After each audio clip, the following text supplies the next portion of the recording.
네, 자유일보 편집국장 최영재입니다. 다시 한번 인사드리겠습니다.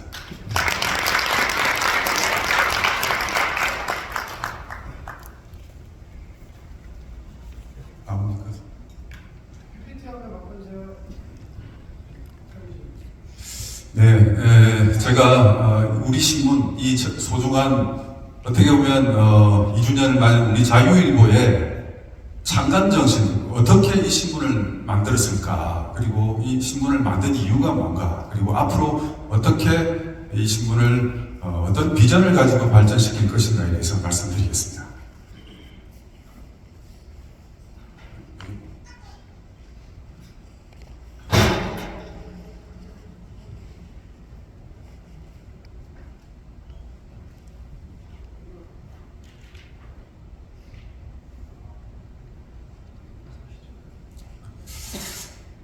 자유일보의 탄생은 2016년부터 이 문제의식이 시작됩니다. 여러분 잘 알다시피 박근혜 대통령이 탄핵이 됐습니다. 탄핵이 됐는데 이것을 이 탄핵되는데 가장 큰 역할을 한 존재들이 사회 집단이 언론이었습니다. 그래서 저희 신문기자들은 탄핵 정국을 언론의 난이라고 이렇게 불렀습니다. 당시에.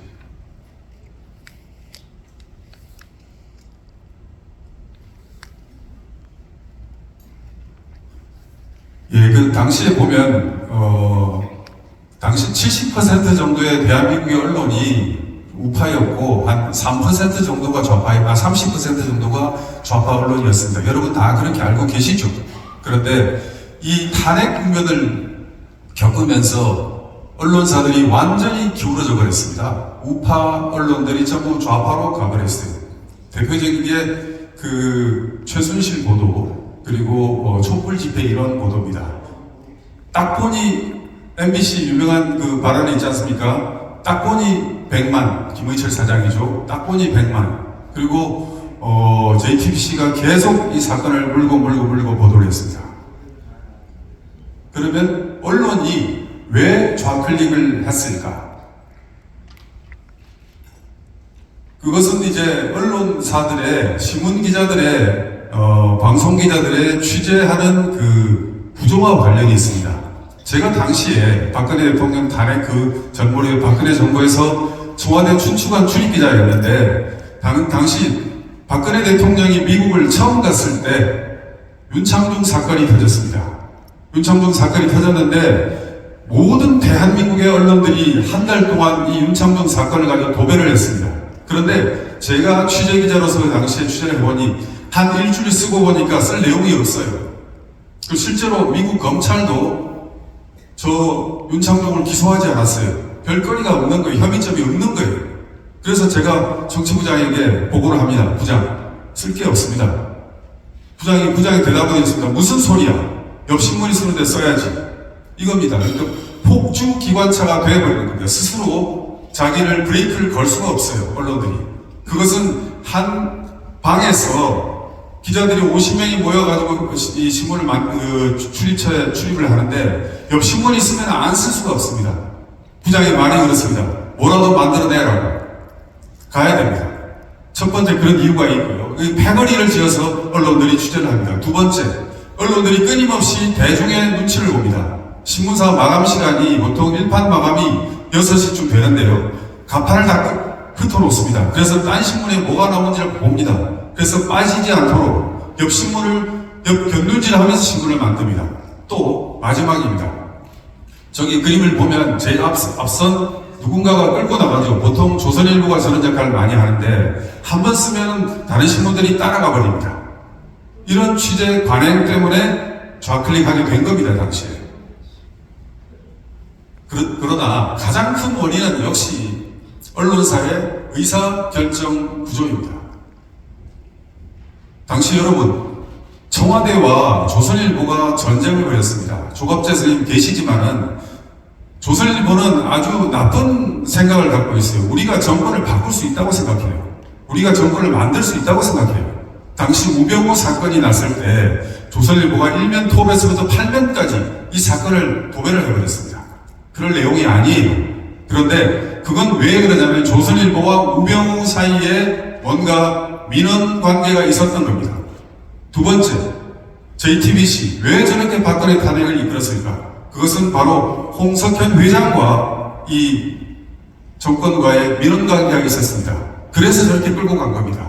바로 사주가 있는 언론은 사주의 사적인 이해관계에 적어됩니다. 대한민국의 언론은 딱 두 가지로 나뉩니다. 사주가 있는 언론, 사주가 없는 언론. 사주가 있는 언론들은 저렇게 돼가지고 당시에 탄핵을 끌어버렸습니다. 그러나 사주가 없는 언론이 있습니다. 여러분, 우리가 알고 있다시피 공영방송 또는 공영언론이라고 합니다. KBS, MBC, YTN, 연합뉴스, 연합뉴스 TV 뭐 이런 언론들이 주인이 없습니다. 주인이 없고 국민의 세금으로 운영되는 언론입니다. 그런데 이런 언론들은 어김없이 공영방송이 아니라 노조가, 민주노총 언론노조가 이 방송을 좌우하게 됩니다. 지금은 조금 바뀌었지만 KBS의 사장 이하 모든 주요 간부들은 전부 민노총 소속이었습니다. MBC는 지금 그대로 남아있죠. YTN 마찬가지입니다. 연합뉴스 마찬가지입니다. 노조가 바로 이 언론을 좌우합니다. 노조의 줄을 서지 않고서는 도대체가 언론 활동을 할 수가 없는 구조입니다. 그러니까 광우병 보도 같은 것이 나오고 MBC에서 얼마 전에 이기주 기자죠. 윤 대통령께서 미국을 방문했을 때 자막을 조작하고 그리고 나중에 대통령도 백브리핑하는데 앞에서 슬리퍼 끌고 나와가지고 이러고 서서 삿대질하고 한 그 기자 있죠. 왜 그런 행동을 하느냐? 회사의 노조한테 잘 보이려고 그럽니다. 그 이기주 기자가 회사에 돌아가면 박수칩니다. 잘했어! 노조에 잘 보이려고 그러는 겁니다. 노조에 잘 보이면 승진을 하고 좋은 보직을 얻게 됩니다. 그러면 이 노조는 바로 민주노총 소속입니다. 언론노조 말입니다. 2023년 현재 전국 120개 사업장 중 130개 사업장 중 됩니다. 노조원이 15,000명 정도 됩니다. 그런데 이 15,000명이라고 하는 노조원들은 말입니다. 대한민국에 있는 대부분의 메이저 언론의 신문에 기자고, 사진기자고, 방송기자고, 아나운서고, PD고 그렇습니다. 그래서 민노총이 한국 언론을 전부 장악을 하고 있는 겁니다. 기독교회가 아무리 신문을 만들어도 이 노조를 좌우할 수 없습니다. 순복음교회가 아무리 국민일보를 만들어도 꼼짝을 못합니다. 최근에 동아그룹이 한국일보를 인수했는데 어쩌지를 못합니다. 한국일보가 보면 얼마 전에 그 이태원 참사 일중에 일면 톡을 보면 그 한겨레 신문보다 더하게 좌파적으로 이 내용들을 보도하고 있습니다. 아무리 돈을 가지고 자금을 가지고 언론을 인수해도 저 노조가 지배하는 언론 구조가 버티고 있는 한 소용이 없게 되는 겁니다. 언론 노조는 또 말입니다. 민노총 언론 노조는 자체 규약에 정치 활동을 규정을 하고 있습니다. 그럼 이 언론 노조들이 어디 국민의힘을 지지하겠습니까? 지난 대선 때도 말입니다. 민주당과 정책 협약을 맺어가지고 이재명 후보를 지지하고 문재인 후보를 지지했습니다. 그러니까 조합원들이 정치 활동을 하는 겁니다. 언론인들이 아닌 거죠. 조직 폭력배를 잡으려면은 그 조폭의 족보를 알아야 됩니다. 족보를 알아야 이 조폭을 때려잡을 수 있습니다. 이 사람들이 언제부터 칼을 썼는지, 어떻게 보면 총을 쓸 수도 있는지 이런 계보를 알아야 되는데, 그러면 이 언론 노조, 이 한국의 언론판을 완전히 장악한 이 계보와 이념 전통에 대해서 제가 지금부터 말씀드리겠습니다. 언론 노조와 미디어 오늘은 한 식구입니다. 미디어 오늘의 대주주가 언론 노조입니다. 그리고 이들을 곁에서 이렇게 지원해주는 조직이 언론 시민단체가 민주언론시민연합입니다. 그리고 이런 노선들을 대표하는 대표적인 신문이 한겨레입니다. 그리고 온라인에는 오마이뉴스입니다. 이들의 핵심은 누구인가? 1980년대 대학언론 출신들입니다. 제가 당시에 대학언론 운동을 했기 때문에 그 실상들을 여러분들에 말씀드릴 수가 있는 겁니다. 1980년대 대학 언론 출신들은 그들의 사상을 언론을 통해서 구현했습니다. 30년 전이거든요. 지금 이들이 전부 50대가 됐습니다. 50대가 됐고 주요 방송국의 주요 언론사의 노조위원장, 편집국장, 주요 간부들이 되었습니다. 그럼 이들이 삼고 있는 그 당시에 했던 그 사상이 무엇이냐? 당시에 지금 MBC 라디오입니까? 김종배 시선집중이라는 프로그램이 있죠. 그 프로그램을 진행하는 김종배 씨가 서강학부, 서강대 신문사 학부 84학번입니다. 당시에 이 김종배 씨가 들고 나온 이론이 매체 혁신이라는 이론을 들고 나왔습니다. 무슨 말이냐면은 이런 80년대에 뭐 KBS라든지 기존의 신문들을 혁신을 해야 된다라는 줄여서 매혁을 했습니다. 당시 대학 신문, 대학 방송, 이 대학 언론에 있어서 매혁을 모르고서는 생활할 수 없는 지경이었습니다. 그래서 그걸로 MT를 가고 학습을 하고 하면 김종배 씨가 가서 그 매혁 이론을 설명을 하고 있습니다. 저는 그때 그 매혁 이론을 가고 듣고 귀가 솔깃했는데 지나고 보니까 그것이 바로 김일성주의 주체사상의 언론관이었고 스탈린주의 언론관이었습니다. 무슨 말씀이냐면은 정치와 언론은 구별이 되어야 됩니다. 떨어져야 됩니다. 각 신문사들은 각자의 고유한 독자적인 의사결정 구조로 논설을 쓰고 신문을 쓰고 기사를 만들어야 됩니다. 그런데 그것을 부정합니다. 이들은 정치와 언론은 한 통속이 되어야 된다. 당시 정치 조직을 하는 게 전대협인데 전대협의 기관지가 전국 대학 신문이 되어야 한다. 그리고 모든 대학들의 신문과 방송은 한 가지 논리로 나가야 된다. 이런 생각을 하고 있는 사람들입니다. 지금 현재에서 한국 언론판을 좌우하고 있는 사람들이 당시 저 구조에서 성장한 사람들입니다. 전대협과 전대기련. 그러니까 당시에 정치 역할을 한 게 전대협이었습니다. 그리고 그 기관지 역할을 한 게 전대기련이었습니다.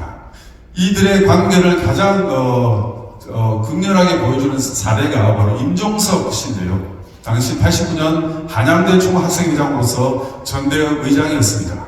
그의 아내인 김소희 씨가 바로 한신대 학부 기자였습니다. 전대기련 소속이었죠. 이 두 사람은 유명한 종북 노선주의자들이고 그리고 일본으로 건너가서 지금도 조총련의 학교, 조선학교와 연계를 맺어서 정기적인 교류를 하고 있습니다.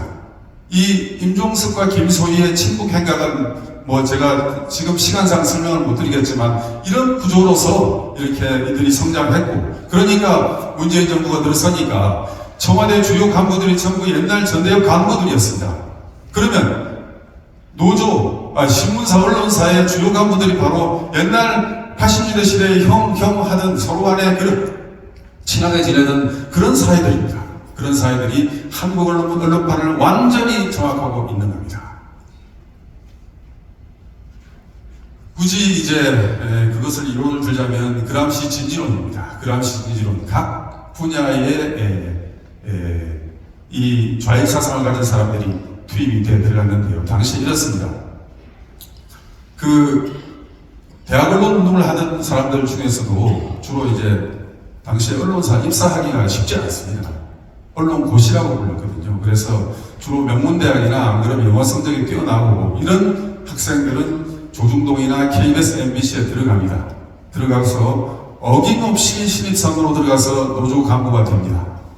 지금 KBS에 예를 들면 노조위원장을 지냈던 제 1년 선배인데 연세대학교 87학번입니다. 연세 춘추 편집장이었습니다. KBS의 노조위원장입니다. 그리고 언론사 시험에 합격하지 못한 사람들도 있어요. 그 사람들은 주로 민주언론운동협의회 이런 시민단체를 만들었습니다. 그래서 이들이 90년대 들어와서 안티조선 운동이라든지 이런 운동을 이끌었어요. 그리고 DJ 정부 들어서 조중동의 사주들이 전부 구속이 되고 동아일보의 사주의 부인이 아내가 자살하는 이런 상황도 벌어졌지 않습니까? 그렇게 이 전부 80년대에 대학 언론 운동을 했던 사람들입니다. 그래서 한국 사회의 친북 좌파들은 80년대 말 이후에 30년 동안 한국 사회의 곳곳에 고진이 되어 있습니다.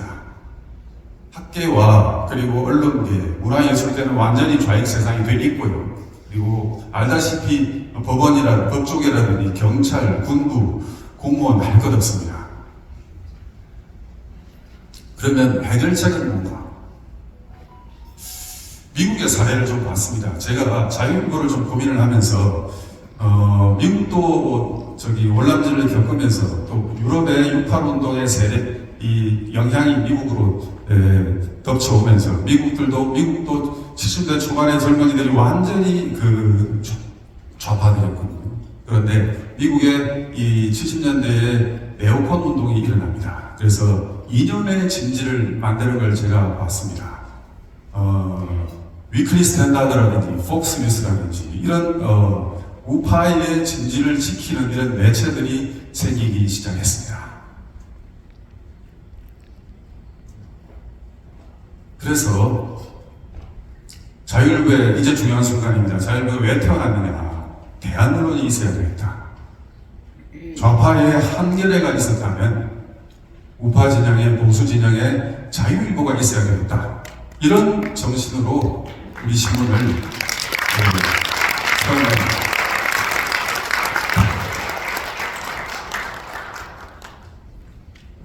그러면 이 신문에 우리 자유일보는 주로 어떠한 사상인가? 바로 이승만 사상입니다. 이승만 대통령이 내세웠던 그 건국정신, 자유입니다.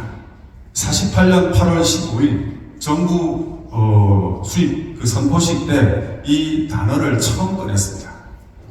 이 대통령께서, 우리 국부께서 이 말을 처음 꺼냈습니다. 아무도 이 단어를 이해할 수 있는 사람이 없었습니다. 그 자유의 사상으로 우리 신문을 만들겠다고 해서 자유일보가 탄생하게 된 겁니다. 그래서 앞으로 우리 자유일보는 독자 여러분들에게 드릴 약속이 세 가지 있습니다. 세 가지 비전을 갖고 자유일보는 신문을 만들어내겠습니다. 첫 번째, 공산 전체주의와 전쟁을 벌이겠습니다.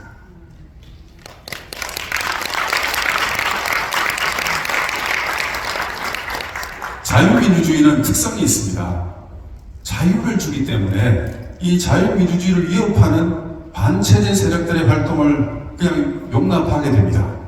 그냥 놔두면 말입니다. 그냥 놔두면은 자유민주주의는 자연스럽게 소멸하고 도태하게 되어 있습니다. 통진당 그룹 같은 그룹들이 안 생길 리가 없어요. 그냥 놔두면 안 됩니다. 그래서 누군가 어딘가에 우리 대한민국 내부에 이 반공을 외치는, 그리고 반공을 가지고 눈을 부릅뜨고 쳐다보고 지키고 고발하는 집단과 세력이 있어야 됩니다.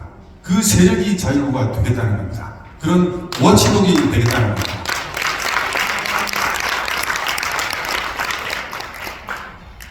두 번째, 북한 해방 자유통일입니다.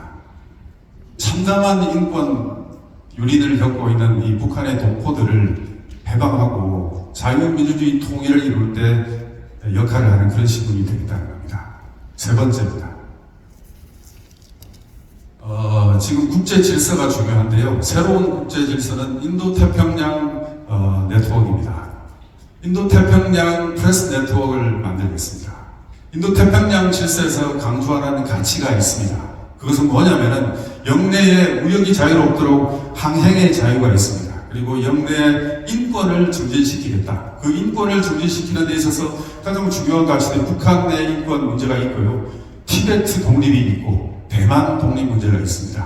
이런 자유일보는 이런 뜻에 동조하는 여러 언론들과 연대하고 교류를 통해서 장기적으로는 인터내셔널 캠페인을 벌일 계획입니다. 그래서 어떤 국제기구보다도 이런 인도-퍼시픽 프레스 네트워크가 할 수 있는 역할이 크다고 보고 있습니다. 그 중심과 그 중심의 그 횃불이 자유일보가 되겠다는 겁니다. 이상입니다.